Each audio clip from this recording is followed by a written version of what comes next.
কিন্তু বৈষম্য দূর করার কথা বলে, বৈষম্য বিরোধী বলে তারা বৈষম্যমূলক আচরণ করছেন। ইসলামিক বিপ্লবকে বাদ দিয়ে এবং নিবন্ধিত আরো যেসব স্বৈরাচার বিরোধী গণতান্ত্রিক দল আছে তাদেরকে বাদ দিয়ে এই সংলাপ একটা গোষ্ঠীগত সংলাপ, এটা একটা বৈষম্যমূলক সংলাপ। এবং সেখানে তারা যদি কোনো কিছু সিদ্ধান্ত গ্রহণ করে রাষ্ট্রের উপর, জনগণের উপর চাপিয়ে দেন, সেটা ভবিষ্যতে টিকবে না, সেটা গণবিরোধী, এটা রাষ্ট্রবিরোধী, গণতন্ত্র বিরোধী, অসাংবিধানিক হবে। মোবাইল নির্বাচন করতে হবে, ডিজিটাল মোবাইল থাম নির্বাচন করতে হবে। কারণ বর্তমানে সামাজিক নিরাপত্তা নাই, ভোট কেন্দ্রে মা বোনরা যেতে পারেন না, আসলে ভাইরাও যেতে পারেন না, মব সন্ত্রাস হচ্ছে সরকারি পৃষ্ঠপোষকতায়। অপরদিকে 1,20,00,000 নাগরিক প্রবাসী, তারা তাদের ভোটাধিকার থেকে তারা বঞ্চিত হবেন। করেছিলাম বর্তমান সরকার বৈষম্য মুক্ত হবে, পক্ষপাত মুক্ত হবে, তারা সবার গণতান্ত্রিক অধিকার স্বীকার করবেন, রাষ্ট্রকে গণতন্ত্রের দিকে নিয়ে যাবেন।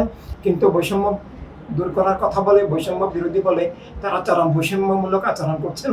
ইসলামিক বিপ্লব বিগত সরকারের বিরুদ্ধে 15 বছর সংগ্রাম করেছে এবং 3 তারিখ পর্যন্ত প্রেস ক্লাবের সামনে আমরা সক্রিয় ছিলাম। কিন্তু বিগত সরকারের পতনের পর, নতুন সরকার আসার পর আমরা যেহেতু জঙ্গিবাদের বিরোধী, ধর্মের নামে অধর্মগ্রবাদী, জঙ্গিবাদী সাম্প্রদায়িক রাজনীতির বিরোধী, এবং বর্তমান সরকারেরও আমরা যেহেতু বৈষম্যের, অন্যায়ের, অবিচারের এবং তাদের যে মব সন্ত্রাস, তাদের যে ডাকাতি সন্ত্রাস, এগুলোর আমরা যেহেতু সমালোচনা করছি, তাই তারা আমাদেরকে বৈঠকে ডাকেন না, বৈষম্য করছেন। কিন্তু আমাদের অবশ্যই অধিকার ছিল আমাদের সবাইকে নিয়ে সংলাপ না করলে আসলে জনগণকে বাদ দেওয়া, গণতান্ত্রিক মূল্যবোধকে ধ্বংস করা, রাষ্ট্রকে একগোষ্ঠীকরণ করা, রাষ্ট্রকে জবরদখলের চক্রান্ত ষড়যন্ত্র করা, এভাবে তারা সফল হবেন না। কিন্তু আমরা আশা করি জনগণ মানবতা রাষ্ট্র চায়, জনগণ ইসলামিক বিপ্লবের সাথে আছেন, তাই তারা বাদ দিলেও জনগণ ইসলামিক বিপ্লবের রাজনীতিকে, জীবননীতিকে সমর্থন করছে। আমরা সব জায়গায় সাড়া পাচ্ছি। তো তাদের এই সিদ্ধান্তগুলো এটা আসলে সর্বজনীন হচ্ছে না। ইসলামিক বিপ্লবকে বাদ দিয়ে এবং নিবন্ধিত আরো যেসব স্বৈরাচার বিরোধী গণতান্ত্রিক দল আছে তাদেরকে বাদ দিয়ে এই সংলাপ একটা গোষ্ঠীগত সংলাপ, এটা একটা বৈষম্যমূলক সংলাপ। এবং সেখানে তারা যদি কোনো কিছু সিদ্ধান্ত গ্রহণ করে রাষ্ট্রের উপর, জনগণের উপর চাপিয়ে দেন, সেটা ভবিষ্যতে টিকবে না, সেটা গণবিরোধী, এটা রাষ্ট্রবিরোধী, গণতন্ত্র বিরোধী, অসাংবিধানিক হবে।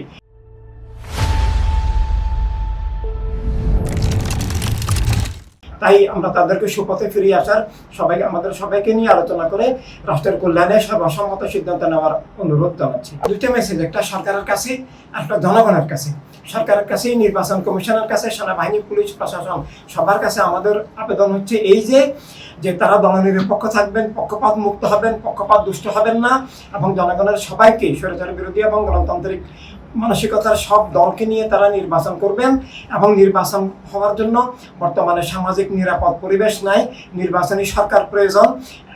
তারা যদি বৈষম্য করেন, পক্ষপাত দুষ্ট হয়ে যান, বিশেষ দলকে প্রশ্রয় দেন, সরকারি পৃষ্ঠপোষকতা দেন, আমরা সহ অন্যান্য গণতান্ত্রিক দলকে তারা যদি দূরে ঠেলে রাখেন, তাহলে সুষ্ঠু নির্বাচন, গণতন্ত্র ফিরে আসবে না, সুষ্ঠু নির্বাচন হবে না। এবং তাই তাদেরকে দলনিরপেক্ষ, পক্ষপাত মুক্ত হতে হবে।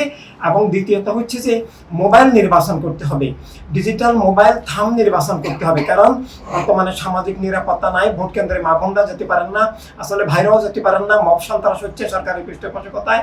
অপরদিকে 1,20,00,000 নাগরিক প্রবাসী, তারা তাদের ভোটাধিকার থেকে তারা বঞ্চিত হবেন, তাদের নাগরিক অধিকার থেকে বঞ্চিত হবেন। তাই দেশে বিদেশে সব নাগরিকের ভোটাধিকার নিশ্চিত করার জন্য একমাত্র পদ্ধতি এই মোবাইলের মাধ্যমে ডিজিটাল থাম নির্বাচন, আঙ্গুলের ছাপের মাধ্যমে, বৃদ্ধাঙ্গুলি ছাপের মাধ্যমে যদি আমরা মোবাইলের মধ্যে দিয়ে, অ্যাপসের মধ্যে দিয়ে যার মার্কায় ভোট দিতে পারি, তাহলে আমরা নিরাপদে ঘরে বসে দেশে বিদেশে যেখানেই থাকি না কেন আমরা ভোট দিতে পারবো। আমাদের গণতান্ত্রিক অধিকার সুনিশ্চিত হবে, রাষ্ট্রের সব নাগরিকের নাগরিক অধিকার সুনিশ্চিত হবে, একটা সুষ্ঠু নির্বাচন হবে, নিরাপত্তার হানি দূর হবে, হয়তো অপচয় হবে না। এবং সেটা বর্তমানে এস্তোনিয়াতে আছে। আমরা বাংলাদেশেও এখন এই বিকাশের লেনদেন করছি মোবাইলের মাধ্যমে, অ্যাপসের মাধ্যমে। আমাদের যার ভোটার আইডি কার্ড আছে, আমাদের এভাবে আইডি থাকবে, আমাদের বৃদ্ধাঙ্গুলির ছাপের মাধ্যমে আমরা যার মার্কায় ভোট দিব। এভাবে ঘরে বসে আমাদের মা বোনরা, ভাইরা, অফিস আদালতে বসে, কর্মব্যস্ত মানুষরা যারা অসুস্থ আছেন তারা হসপিটালে বসেও ভোট দিতে পারবেন। এভাবে আমরা সরকারের কাছে, নির্বাচন কমিশনের কাছে আবেদন জানাবো দুইটা, তার দলনিরপেক্ষ হবেন, বৈষম্য মুক্ত হবেন, সবার অধিকার নিশ্চিত করবেন।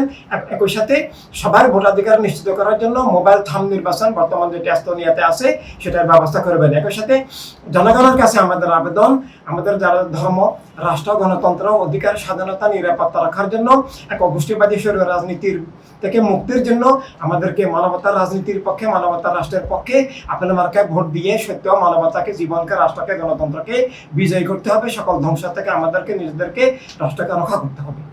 দাবি করেছে যে বৈষম্যমুক্ত একটা পরিবেশ, একটা গণতান্ত্রিক পরিবেশ অবশ্যই সৃষ্টি হতে হবে। সরকার যদি বৈষম্য করেন আগের সরকারের মতো, অর্থাৎ ক্ষমতার বলে কোনো দলকে চাপিয়ে দিতে চান, ক্ষমতার বলে কোনো দলকে নির্বাচিত করতে চান, ক্ষমতার বলে, ক্ষমতার অপব্যবহার করে, রাষ্ট্রীয় সুযোগ সুবিধা, প্রোটোকল ব্যবহার করে, প্রশাসন, সেনাবাহিনী, পুলিশ সবাইকে ইউজ করে, রাষ্ট্রীয় কোষাগার ব্যয় করে কোনো দলকে যদি ক্ষমতাসীন করতে চান বিগত সরকারের মতো, প্রশাসনের নির্বাচন করতে চান, গণতন্ত্র ধ্বংস করতে চান, রাষ্ট্র দখল করতে চান, তাহলে ইনসানিয়ত বিপ্লব তাদের সেই প্রশাসনের নির্বাচনের অংশীদার হবে না, বরং জনগণকে নিয়ে শান্তিপূর্ণভাবে, আদর্শিকভাবে ইনসানিয়ত বিপ্লব রাষ্ট্রকে, ধর্মকে, গণতন্ত্রকে, জীবনকে রক্ষার জন্য সেই ধরনের প্রশাসনের নির্বাচনের বিরুদ্ধে সর্বাত্মক প্রতিরোধ গড়ে তুলবে।